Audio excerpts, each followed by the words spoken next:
The quality of a person's life is in direct proportion to commitment to excellence, regardless of the chosen field of endeavor. And that's by Vince Lombardi. And welcome again to the Profitable Photographer. I know I've got that recording that welcomes you. Lucy Dumas Coaching is where you can find out more or send me a little email, lucy@lucydumas.com, Lucy with an I. I'd love to hear from you. So I'm really, really excited about my guest today because uh, 8 years ago, she hired me to be her coach. And it's been just a delight to watch her just grow and grow and grow and be, I don't know, in a very enviable business and creative position, in my opinion. Rachel Sorbet is in Denver. She specializes in headshot and personal branding, and helps business professionals show up with confidence and magnetism so they can attract these they deserve. And she has a beautiful, spacious studio, which you can see behind her.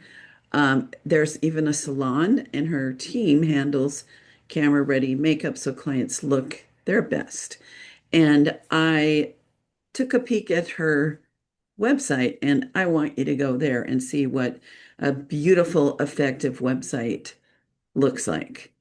Not just the pictures, but the whole structure, how it addresses your worries in ways that don't sound obvious. Um, it's awesome, Rachel. So welcome, welcome. Thank you for having me, Lucy. I'm excited. So let's see. Um, so I want to know, first of all, where you started, where you decided I'm going to build a business. Like, what were the early sprouts on that? Mm. Um, well, I had always been in graphic design, visual design of some sort, and I was working a marketing job at a company that sold aircraft. And as the marketing person, I was always photographing the inventory. And one day we needed corporate headshots of the employees. And so I'm like, well, I have all the gear, I may as well do it. That was when I discovered my love for portrait. Within 1 year of that, I decided to go full time into portrait photography on my own. Mm. And why did you decide to hire a coach? I won't say me because we were a divine appointment, I think. But Um, I knew being self-employed by yourself, you don't have mentors that can go to at the office. And I knew being new to the industry, it would be very helpful for me if I had somebody very experienced to say, do this, skip that, and mhm, we'll fast forward to the good stuff. mhm. And that is really what we achieved with my coaching with you. It really fast-tracked my progress. Oh, I love that. Mhm. One of the things you shared with me some years ago, because we've stayed in touch, uh, is that I helped you feel like a real photographer. Do you remember? Tell me about that. Tell me when you were feeling not like a real photographer. Oh, the imposter syndrome. For probably the first 24 months that I was doing this full time, I could not introduce myself and say that I was a photographer. I just had this mental block. But we did the coaching with you early on in my career, and it builds. Hmm. The whole competence confidence loop is a real thing, and you helped me work my way through that. Yeah. And I always saw you as a real photographer. And I think that's something that a mentor can see in you what you can't yet see in yourself.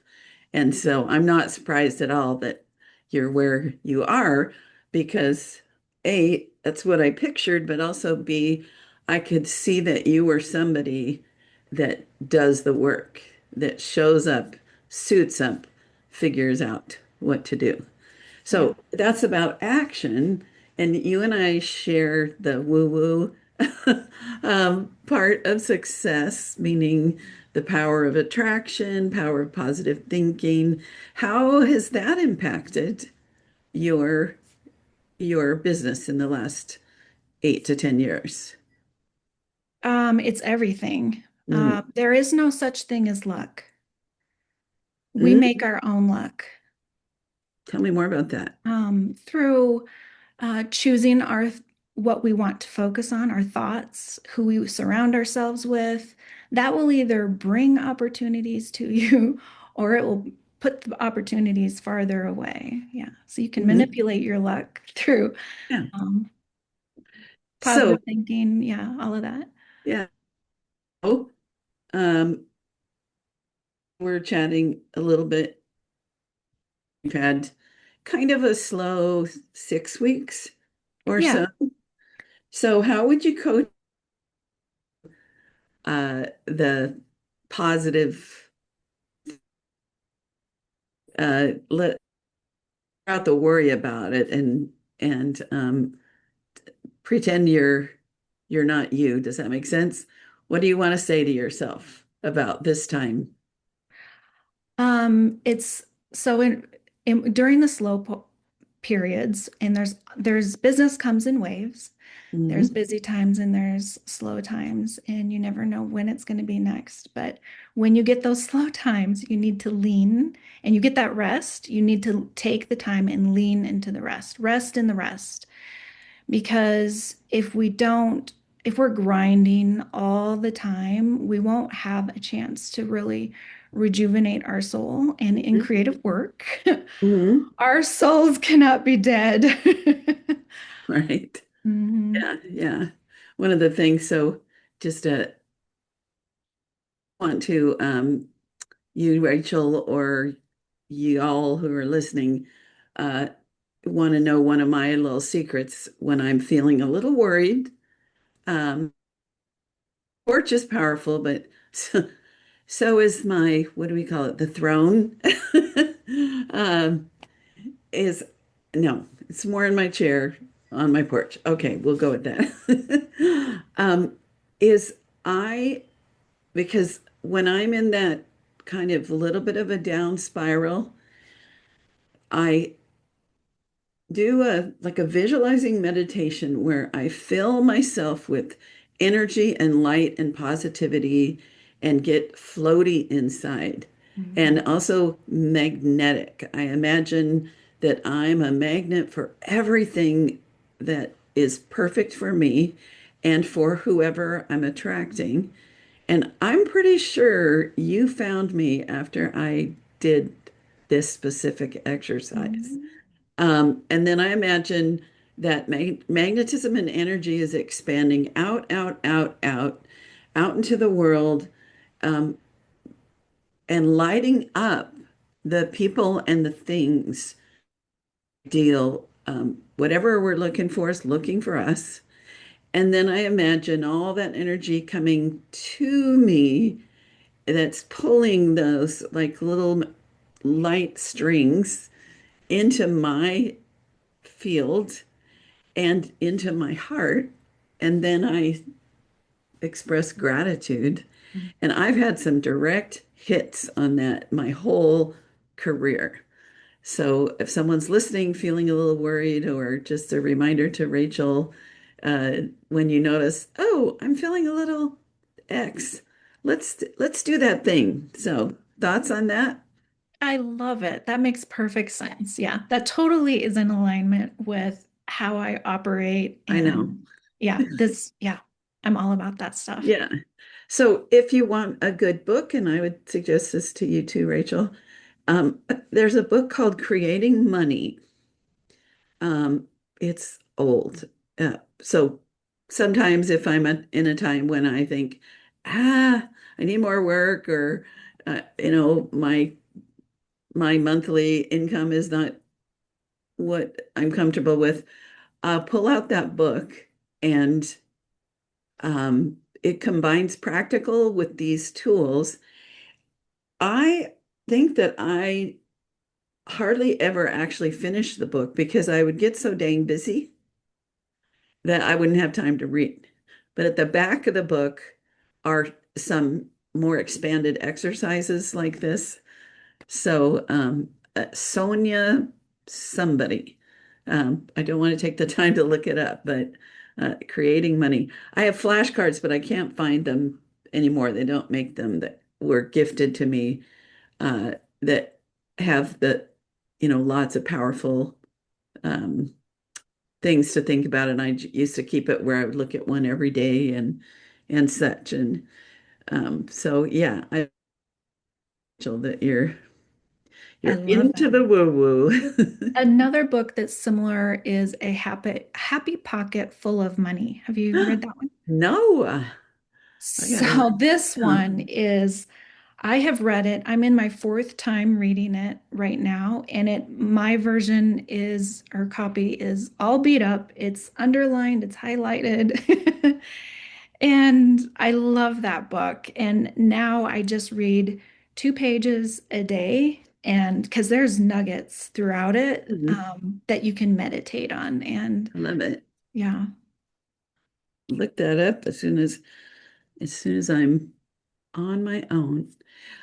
Okay, so early in your path, um, you you combined a picture of, in my recollection and watching your journey, both women's women's sort of glamour, contemporary glamour photographs, and the desire to do the branding executive business portraits. Does that did that feel like you were had 2 feet in two places, or how was that to have both of those as intentions? They're one thing because business women want to be beautiful and sexy, and it's okay to be sexy and beautiful and in business. So Hmm, that's one whole genre right there. I like it. I like it. So I know that you've done some campaigns. Currently, if I understand, you're fully focused on the business part. If someone comes to you for something else, you'll say yes if it's the right client. It's not what you're putting your marketing and your networking and all that into that. Right. But Yeah. as I recall, with the women sexy side, you used to do campaigns that were like 40 over 40 and things like that. Am I right? Yes. I have done the 40 over 40 once, and I've done my Boss Babes campaign 3 times. And so tell me a little about the Boss Babes. So, Boss Babes really was born from creating something that I wanted for myself. So, it is where I'm photographing and featuring 50 women in business. We do the photo shoot and I do an interview with them. And I publish the interview on my website, on my blog, so that when people Google these women's names, this article pops up. And it's also published in a keepsake print edition of the magazine. And Hmm. each woman gets her own cover of the magazine. So for the woman, it's like this whole um, promotion piece for her where she can blog about her experience being in the magazine. It's content for social media. It's a coffee table magazine for her waiting room. So for women that need to be Wow. visible in their careers, and oftentimes that is solopreneurs because they are the face of their business, it's ideal for them. They love it. So that sounds like more in the business women. Um, am I right that Yes. that's more focused on business? So Yes. was the 40 over 40 or 50 over 50, whatever that was that more about the contemporary glamour issues? I would say all of my clients that booked the 40 over 40, they were self-employed business Oh, women. Yeah. so yeah, so it's just sort of moved into like the strongest focus being the promote helping women in their businesses. I love that. I Mhm. love how, if we're going back to the universe, like you could even, I want to do contemporary glamour. But as you get moving and paying attention, this, which feels really clear and strong about you, this right path is supporting women in business. You Yeah. know what I'm talking about? Can you share maybe what that was like or what how that unfolded? Yeah. Well, I would say it probably stems from the way I grew up. And I grew up on a farm in Montana with no women in business around me to model after. Mm-hmm. And when I became a businesswoman myself, and I've had multiple businesses over the years, I had to make my own path because I didn't have anybody in my family that I could ask questions. And so seeking out that mentorship from other women around me felt really close to my heart. Mm. Um, and then also in conjunction with that, when I would photograph headshots for women, they'd be sitting in hair and makeup, and I would hear their career journey Mm. and all their empowering stories of their trials and tribulations. And I wanted to share that. So Mm. that was just another reason, like, oh, I need to do this. These women need to be seen. And something that I have discovered over the years is after 40, when women start their own business, they have oftentimes a difficulty stepping into the spotlight and Mm. recognizing that they do need to show their face in their marketing. It's uncomfortable, but get over it. You got to show your face. Yeah. And so I help them through that by creating portraits that are very flattering for them. And I craft the narrative around their business through the article that's very flattering for them. I love that story. Um, of loving it is that because of your life and your experience, you found your calling. You know, that your why has to do with desires, and I'm guessing wishing that you had met a you that early you said you had other careers, so not just at this particular junction in your life, but someone that would help you um, just even hanging out with someone like I think impacts people who are trying to build their business because I'm sure you share that, you know, I didn't inherit this. I didn't, uh, just have a pile of money to dabble. Through my blood, sweat, and tears and create, you built something amazing, and that's inspiring Yeah. to people. Yeah. Yeah. The other thing I love about it, let's see, sometimes when I have one and a two, like, I get like, now what was number two? Um, oh, so for me, my why is that I didn't realize how stinking cute and special I was growing up. And the photographs that I take, my desire is for the children and the parents to fall deeply in love with that Mhm. child in a new way and for the kids to really see who they are. Even and especially like with a parent, if I had had a portrait with just my dad and I, where I could see the love he had for me, could have changed a lot. So that's for me, a foundation. Um, Okay, but I'm still going off a little tangent almost. Let me spin it back around.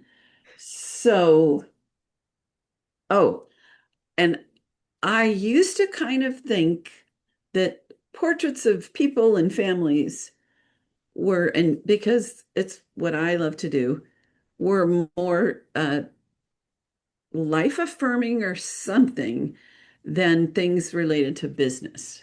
Mhm. But what I've learned, especially as the Sue Bryce world has unfolded, where women being photographed, not as Playboy pinups for the guys, but in ways that show our true beauty, and just this whole journey and what you shared, I began to realize that supporting people, not just women, in their businesses, their products, all of those things are life affirming. I used to think I was not a real photographer because I wasn't doing like National Geographic or Vogue. Mm. And then I thought, oh, but my work is in people's homes. And now I realize what you do, what people that do what you do to help businesses is it's huge. It's very important, Mm. especially for the solopreneurs, where, you know, a woman with a dream, or we used to call it, okay, what was the canon? A rebel with a dream. Women photographers. Any thoughts on that or? Yeah. Well, your image speaks before you do, and for business women and guys too, but I really focus on the women's portraits. Um, your image can open doors or can close doors, and people will decide in 2 seconds, Hmm. based on your picture, if they want to pick up the phone. And you're just doing yourself a favor if you get gorgeous in front of the camera. Yeah, absolutely. Yeah. So let's talk a little, not really a pivot, but um, I know it's like, oh, that's great, but how do I get work? Um, Steady work. What I love, I looked back on our notes of your dreams and goals and visualization, and I'd say you have more than achieved what you put down early on. I love when you opened the studio that you're not in now, but in downtown Denver. And I looked back on your notes. I hope it's okay to share that part, but one of your dreams. And then several years later, you're like, I'm opening a studio downtown Denver in this historic property. Uh, how was that for you? It was wonderful to get my studio out of my house. Hmm. And it really solidified in my brain that, yes, Rachel, you are a real photographer. And I was in that space downtown for 2 years, and it was fantastic. It was a great jumping off point for where I am today in my current studio, and that's in Westminster, which is adjacent to downtown Denver. Nice. But my studio now, which is behind me, that's a photo of my studio. It's very large, it's very LA. Hmm. It's everything I always dreamed of. And I absolutely manifested this space. It Mm. just fell in my lap. So how did you manifest it? So I had a belief that someone I knew was going to give me an opportunity for a lease. And I just knew that this was coming to me. Mm-hmm. But the avenue, the channel of how it actually manifested was different. Mm-hmm. But I knew it was coming. So I was positive that this amazing opportunity was coming to me, but the how of how it came was a surprise. I love that. Yep. So you focused on the what and let the how unfold, Yep. and paid attention to it when Yeah. it started to unfold instead of like, no, no, that's not the way I Yep. thought it was going to show up. Yep. You Be said, open oh, to the opportunities. yeah, I love it. All Yeah. right. So can we talk about business? How are you getting business? What's some of the nuts and bolts and such of that journey? And Marketing and advertising is a whole thing. mhm. Okay, so I would say Nine out of 10 of my bookings are coming from my Google Ads. I absolutely love Google Ads. I am a sponsor of the National Speaker Association. So I go to their in-person networking events and I have a booth every month. I'm a part of in-person networking groups that are different from NSA. Um, lot, just social media, like channel partners, What's everything. what's a channel partner? A channel partner is another business where you refer business to each other. And the difference between a referral partner is passive. So if a client asks about a complimentary service, then I will give that. That's a referral partner. A channel partner is where I am actively seeking out opportunities to refer out my channel partner. And so can you do like a how you organize that or reach out to people like step So, one, step two, step three? If someone was like, I'm going to do that, but I don't know the journey. so I'll give you an example. One of my channel partners is a marketing agency slash website designer, and I have a touch point built into my post client communication. About 6 weeks after their photos are delivered, I send them an email that says, "Hey, hope you're loving your portraits. I know a really great marketing person if you're needing help incorporating your photos into your marketing." And they reply, they say yes. Then I do an email introduction. Mm, So I'm not waiting for them to come up with, "Hey, do you know any marketing right, people, Rachel?" I'm actively saying, "Hey, do you need this?" right, right. So then how do they promote you? The same. They have it built into their workflow at a certain touch point. They ask the question, "Hey, have you ever thought about headshots for your team?" Hmm. Or whatever. Yep. Determine or how do you cultivate a relationship with someone that can turn into gold like this? A channel partner. Hmm. Um, you have to know them really well first Okay, and how do you do that? because not all business owners are great at referring you business. Hmm. Some people are networkers and some people are super networkers. And they know the etiquette of email introductions, how to talk about your business in an intelligent way. Some people just don't get Hmm. it. So you have to be very picky and selective with who you approach for an opportunity like this. So get to know them first. And then at the beginning of the relationship, I would make it very, very clear of what your expectations are. Hey, Mm. let's hop on a call once a month. Let's go over the leads I've sent you and the leads that you've sent me. And if there's any additional touch points we need to do with those people, or even talk about making the process more streamlined or better. But let's touch base every month so that we can stay in communication and help each other. So, how do you determine and how do you get to know someone and determine that they are super networkers? Are there clues? There are clues, yes. So, super networkers are they they are actively thinking of ways to refer you before you've even mentioned the idea of doing a partnership. Hmm. They're instead of just thinking of themselves when they go to networking events, they're thinking about, "Oh, okay, so I met a nail lady. Who can I refer her to that I know?" That makes sense. Yeah. So, one of And you the can test it. You can test it. So how, throw them a bone, send them a lead, hmm, see if they reciprocate, I see if like they that. show gratitude for the lead. Yes. Yeah. So, I didn't realize that I was doing all this when I was a wedding photographer. My first 12 years in business. I did weddings, and I'm a super networker. Uh, like I'm always promoting Mid-South Color Lab.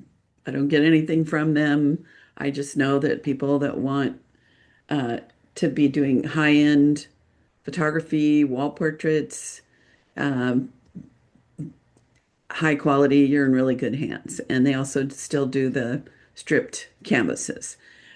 When I did weddings, if I had a florist or a cake baker or, fill in the blank that I liked working with, then my next time I talked to a bride, whether she booked me or not, I would be like, hey, do you need a cake? Do you need a DJ?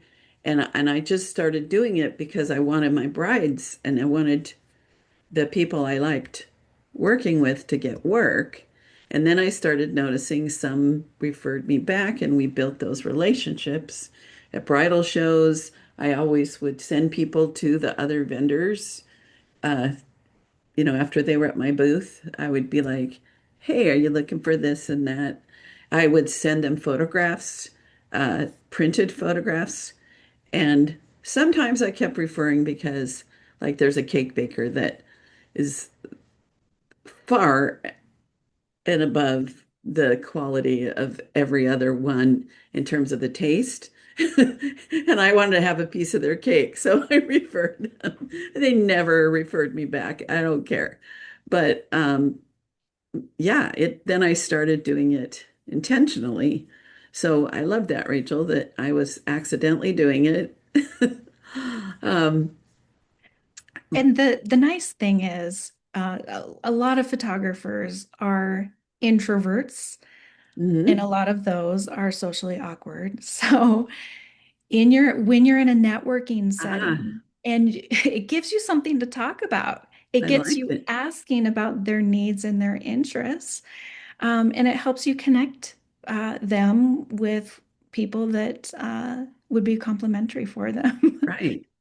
So that fear of going to a networking meeting and having to talk about yourself and you don't know what to say and all that, you can eliminate that by finding out about them and their needs and and like getting to know them and just putting yourself to the side in a way. Is that what you're saying?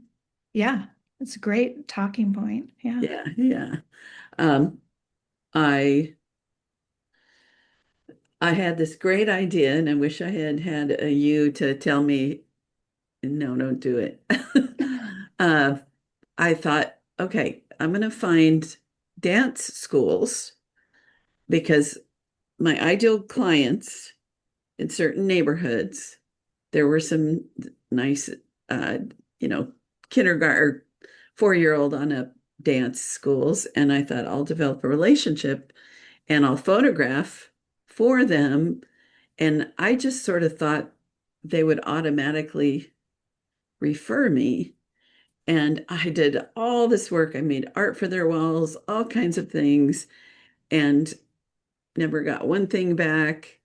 The time that I hung out there to show them the candidates or something, it was clear that they were not comfortable uh, th promoting anyone else. And if I had had the Rachel Sorbet secret formula, I would have tested a little bit.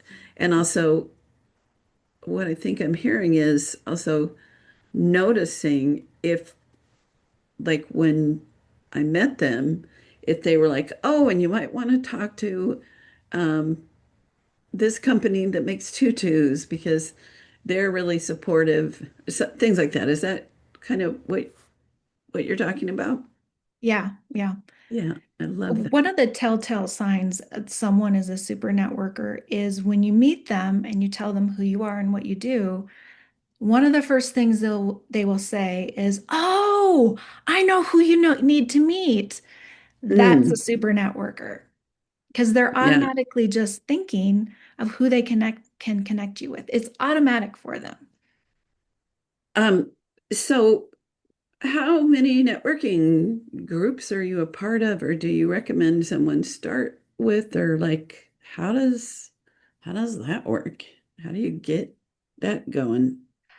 I would say if you're new to networking, start with one group. Hmm. The magic of networking is getting to know the people that are in the group. It's not about business card stabbing people and Hmm. never seeing them again. It's creating relationships where you go grab coffee, you get to know them, you know about their personal life so that the next time you see them at the networking event, you can ask about Susie's second grade dance or whatever and build those relationships. Are there signs that this might be a nice group of women, say, but you're not going to get work out of it, or they're not the right demographic, or, what are your thoughts about how to choose and when to leave? Right. I'm not so sure about that. Okay. It depends on what you shoot. Um, yeah, your photography genre should definitely match the vibe of your networking group. Like for me, I would not go to a mom's meetup because I do Right. business portraits. That would not make sense. Yeah. Yeah. Unless it's full of moms that feel like they're not beautiful anymore. But, pound for pound. Yeah. Yeah. Yes. And the networking groups I've gone to, almost always the first thing they say is, "Oh, that's great. I need a new headshot." And I don't do that. I I can't. I did a session last week with a client that I did her wedding 10 years ago, and I did executive portraits for her 10 years ago because we loved each other, and I said yes. And uh, so photographing her, um, I have 250 images. And our little contract is for four, and she doesn't really even need four, but I can't, I can't narrow myself down. Uh, That's well, why you have her do it. no, I mean, I can't stop shooting because I start having fun, and then there's way too many, and I'm doing fine art that should be wall portraits, and so I know my lane, and it's not executive portraits. We'll leave it to you. Yeah. Love it. Um, Also, I figured out that when people can introduce us, like, um, there's partnerships, and maybe you've done these, maybe you haven't, where uh, the business gifts their best clients a session with me. And so a demographic might not have people that have children for me, um, but they know dentists, they know uh, car dealers, they know children's clothing store people. Is that something you're on the lookout for too? Have you done the gift certificate programs? I did early on. Um, I haven't tried to do that in the last few years, but it was a great way to generate some business and get some butts in seats. But I haven't done that recently. Mm. And I have a bad story about that too, because I found a great dentist, but I wasn't working with the dentist and his wife. And so when we were all ready to go, they canceled because I'd done it all with their office manager.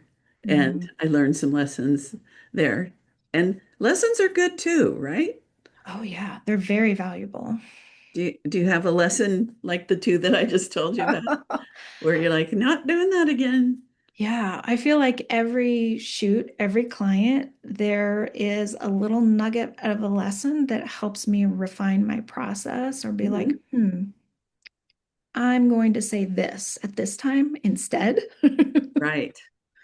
Yeah. Yeah. And I think that that's why Rachel, who I met 8 years ago, has gotten to the point where she is, because you're always paying attention, you're always learning, you're always growing, you're putting it in action. Like a coach can't, like I can tell you exactly how to do a certain kind of sale, step by step.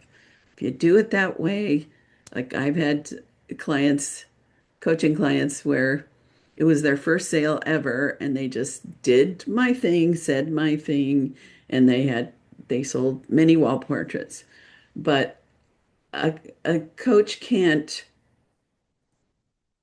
hold your hand at every step and tell you exactly what to do in the big picture and to be sustainable. And I love that about you and others that I know where you're making your own path. And I'm sure I'm not the only person that you've mentored with or learned from, or I wish I'd had a me or a you um, back when I was trying to put this all together. Do you mentor people? No, I've been asked many times, but I just want to run my business. Yeah, yeah. And you might get a bolt out of the blue like I did 12 years ago or so. Okay, it's time. Pass it on because you can't be everywhere. But Yeah. that's good to know for the listeners. Yeah. Um, And for the listeners, those that are just getting started in the business of photography, there are a ton of business coaches out there that you will meet at networking events, and they're I'm sure great. But for someone just entering the photography field for the first time and working in it, I think it's so important to have a specialized business coach in photography for the first few years. And mm, then you can expand out to different types of business coaches. But I think it's so important to have that base of knowledge for our specific industry. yeah, I fully agree. And back in the olden days when it was mostly men, they were afraid of giving away their secrets. Mhm. And there really are no secrets. And somebody can, it just like when I've been in workshops where like we're all photographing the same subject, every photographer is getting a different moment, a different thing, a different expression. Um, so yeah, there's no secrets and there's knowledge, there's inspiration. But yeah, and I think people are going to be so inspired by this conversation with you, Rachel, because you had a dream and step by step you've put it together. And so what is your next dream? Do you have a thought about like where you'd like to be in 5 to 10 years? Yeah, and that has pivoted. There was a couple years ago, I thought I wanted to hire associates and really get my space cranking 5 days a week. Um, but I think I want to keep it small, just to me. Hmm. Hmm. Over the last 6 months, I had 4 months where I had a studio assistant with me during all my shoots, helping me. Um, and that added additional logistics. She was Mm. very helpful, but she quit, and I realized the energy changed when I added additional people to my team. And Hmm. my clients were no longer interacting with me so much. Ah. And their responses became less personalized. So I noticed I was getting fewer Google reviews, fewer texts from them, just, oh, hey, Rachel, love Interesting. my photos. So I recognized that by having a team, my clients weren't feeling at quite as seen by me as I Hmm. want them to. And I really want them to know that I see them and I'm here for them and I am here to support their goals. So, goals for me, I want to keep my operation small. I'm the only photographer and I want to renew my lease for another 5 years Yeah, and then I'm going to retire. got it. How? how much income, like, are you looking to just maintain because you like what where you're going, where you are, or do you want to within the next 5 years double your income, or like what's your money goal? What are you creating money wise? I want to increase my revenue every year by at least 15%. Hmm. Yeah. And how do you imagine doing that? More shoots, higher prices, better sales skills? Higher end clientele, Hmm. higher prices, better sales skills. Yeah, all of it. Attracting the right people to me. Hmm. Yeah. Sometimes just adding a thing, like when I was doing weddings, I was at a little weekend workshop, and some friends of mine were talking about what if we offered albums for engagement sessions? And it's like the light went on. And so I started offering engagement sessions, no charge, but they had to put down $500 towards an order from that session. If I was their photographer for their wedding. And even then, I, on the average, would have additional 1,000 to 2,000 plus sales from that book. So just adding a thing that I didn't have to market for. I got to go photograph them for fun as a young couple in love and then make little books for them that were different than a wedding. So yeah, I love it's not just about raising our prices. It's about finding new people, thinking through what we're doing, what we're offering, all that such like my British friend Roger Danes would say. Well, Rachel, I'm so happy that you said yes. I just greedily wanted to have you on the show so I could see your beautiful face and have this conversation and find out, what you're up to now. So thank you so much. People have questions. How can they reach you? And what's your website? My name is very unique. I mean, the only Rachel Sorbet out there. So I'm rachelsorbet.com and I'm Rachel Sorbet underscore portraiture on Instagram. But just Google my name, you'll find me. Great, great. And just a little tip for people. If you haven't reserved your name and it's still available, get it.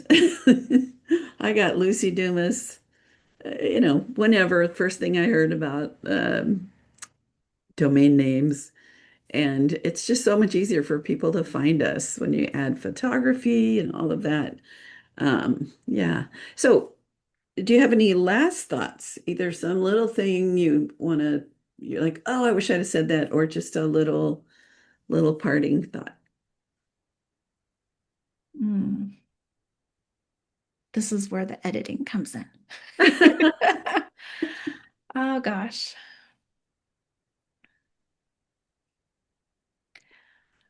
Or what's something someone said to you that has had a lot of impact in your life?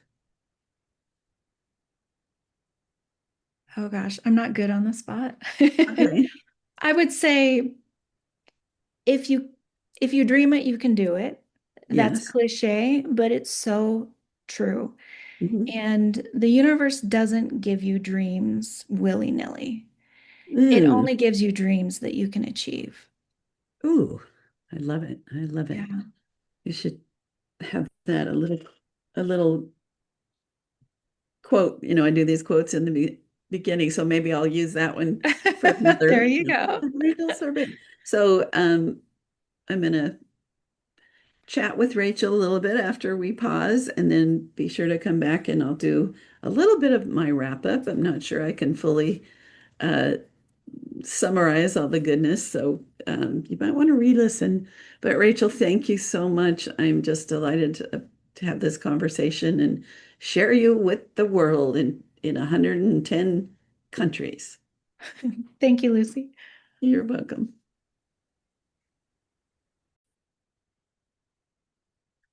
Okie dokie. I had my chat with my friend Rachel, and I'm back with you. And there were so many good things she said. We talked about the power of positive thinking. She said that if you have a dream, you can achieve it. Um, sh we talked about how, with her executive portrait work, how does she get work? And 9 out of 10 come from Google Ads. She also is a sponsor of the National Speaker Association. She always attends with a booth, so she's really active, getting out in the world, but also using social media. We talked about channel partners. Channel partners are businesses where we actively support each other. So she has a, a web designer, marketing partner that will say, "Hey, have you thought about having photographs? Here's someone that's awesome." And she will send an email to her headshot clients saying, "I know an awesome business marketer, web designer, uh, if you need that." Let's see. We talked about how you recognize the networkers, being clear on your expectations, um, how with networking you want to build relationships, go to coffee. Um, we said a lot, we talked about a lot of great things. And so I'm just going to let you go and thank you so much for listening. I hope you're still listening. And that's it. Until later.